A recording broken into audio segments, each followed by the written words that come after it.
تو میں خود کہوں گا کہ ذہین طالب علم کو خود غرض لیکن اچھا خود غرض بننا چاہیے۔ وہ کیوں؟ اس وجہ سے کہ جب وہ اچھا خود غرض بنے گا تو وہ مزید آگے نکلے گا، کلاس کا ہونہار طالب علم ثابت ہوگا، ادارے کی جان بن جائے گا، اور اپنے شہر کے لیے، ملک و ملت کے لیے وہ بہت سا اچھا کرنے والا بن جائے گا۔ ذہین طالب علم کی ترقی کے اسباب و محرکات میں سے چھٹا محرک کیا ہے؟ خود غرضی۔ جی ہاں، آپ سوچ رہے ہوں گے طالب علم خود غرض، استاذ اسے خود غرضی سکھاتا ہے یا خود سیکھ کے آتا ہے، یہ خود غرضی اس کے اندر آئی کہاں سے؟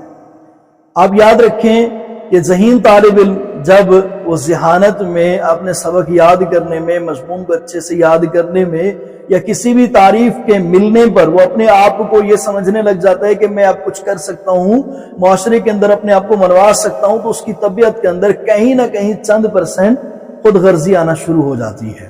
ہمیں بھلے محسوس نہ ہو لیکن اس کی طبیعت میں آ ہی جاتی ہے۔ بعض طلبہ ایسے ہوتے ہیں، وہ 100 میں سے کوئی 1-2 کیس ایسے ہوتے ہیں کہ جن کے اندر جو نا وہ صلہ رحمی کوٹ کے بھری ہوتی ہے، اسباق اور بچوں کو سمجھاتے ہیں، ان کو لے کر چلتے ہیں، لیکن زیادہ یہی دیکھا گیا ہے کہ وہ کسی نہ کسی وجہ سے خود غرض بن جاتے ہیں کہ میں ہی آگے نکلوں، میں ہی نمایاں مقام حاصل کروں، میں ہی کلاس کے اندر، ادارے کے اندر، میں ہی شہر کے اندر اپنا نام آگے لے کر جاؤں، اور میری ہی بات ہو، میری ہی واہ واہ ہو، اور میرا ہی ہر جگہ پہ چرچا ہو۔ اب یہ ساری چیزیں ذہین طالب علم کے اندر کس وجہ سے آتی ہیں؟ خود غرضی کی وجہ سے۔ یہ کیسے پیدا ہوتی ہے کہ جب اسے پہلی پوزیشن ملتی ہے یا پہلی تھپکی ملتی ہے، اور وہ اسی کو لے کر آگے نکھرتا ہی چلا جاتا ہے، نکلتا ہی چلا جاتا ہے، اور وہ یہ سمجھتا ہے کہ اب ذہانت کے سبب یا اچھا سبق یاد کرنے کے سبب میرا استاد مجھ پہ توجہ کرنے لگ گیا ہے، تو مجھے بھی چاہیے کہ میں اپنے سبق کو اچھے طریقے سے یاد کروں، اور اس طریقے سے کروں کہ میرے جیسے انداز میں کوئی اور یاد نہ کر سکے۔ تو وہ سب سے پہلے سبق یاد کرنے کا بہترین طریقہ نکالتا ہے، ڈھونڈتا ہے،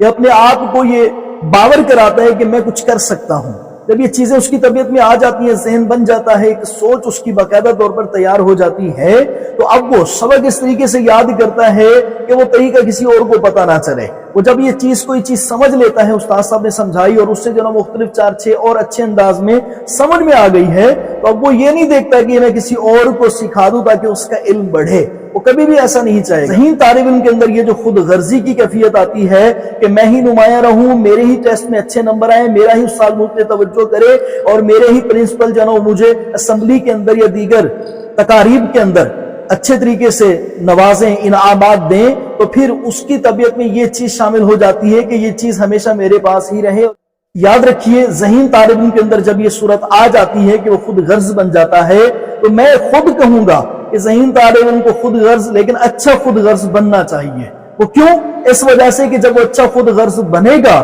تو وہ مزید آگے نکلے گا، کلاس کا ہونہار طالب علم ثابت ہوگا، ادارے کی جان بن جائے گا، اور اپنے شہر کے لیے، ملک و ملت کے لیے وہ بہت سا اچھا کرنے والا بن جائے گا۔ کیوں؟ اس کی طبیعت میں ایک تو ذہانت تھی، اللہ تعالیٰ نے اسے دی، لیکن ساتھ میں کچھ کر دینے کی لگن، اور اس کے اندر یہ خود غرضی کہ میں آگے نکلوں گا، یہ ہر بچے کے اندر ہونی چاہیے، تاکہ ہر بچہ جو نا وہ اپنی ذہانت کے بلبوتے پر اور اپنی طبیعت میں اس آنے والی خود غرضی کے سبب آگے نکلے، اور ضرور نکلنا چاہیے۔ وگرنہ یاد رکھیں کہ جن طلبہ کے اندر سستی ہوتی ہے، کند ذہنی ہوتی ہے، کچھ بھی ہوتا ہے، تو وہ طلبہ ہمیشہ پیچھے ہی ہٹتے چلے جاتے ہیں، پیچھے ہی رہتے ہیں، ان کو اپنے فیوچر کی پرواہ نہیں ہوتی، ماں باپ کا احساس نہیں ہوتا، ان کو اپنے استاذ کا، اپنے پرنسپل کا، اپنے ادارے کا، اپنے شہر کا کوئی بھی احساس نہیں ہوتا، حتیٰ کہ رشتہ داروں کے تانوں کی، چوٹوں کی، طنز کی بھی جو نا پرواہ نہیں ہوتی، وہ ہمیشہ سست ہی رہتے ہیں۔ جبکہ وہ طالب علم کے جو ذہین ہوتا ہے اور طبیعت کے اندر خود غرضی آ جاتی ہے، تو اس خود غرضی کی بنا پر وہ اپنے سبق کی طرف توجہ بھی دیتا ہے، آگے بھی نکلتا ہے اور نکھرتا ہی چلا جاتا ہے۔ ایک وقت آتا ہے کہ منصب، بزنس، اچھی سوچ، اچھے تعلقات، اچھا فن اس کی طبیعت میں رچ بس جاتا ہے، جس کی وجہ سے وہ دنیا کے سامنے سینہ تان کر کھڑا ہو جاتا ہے۔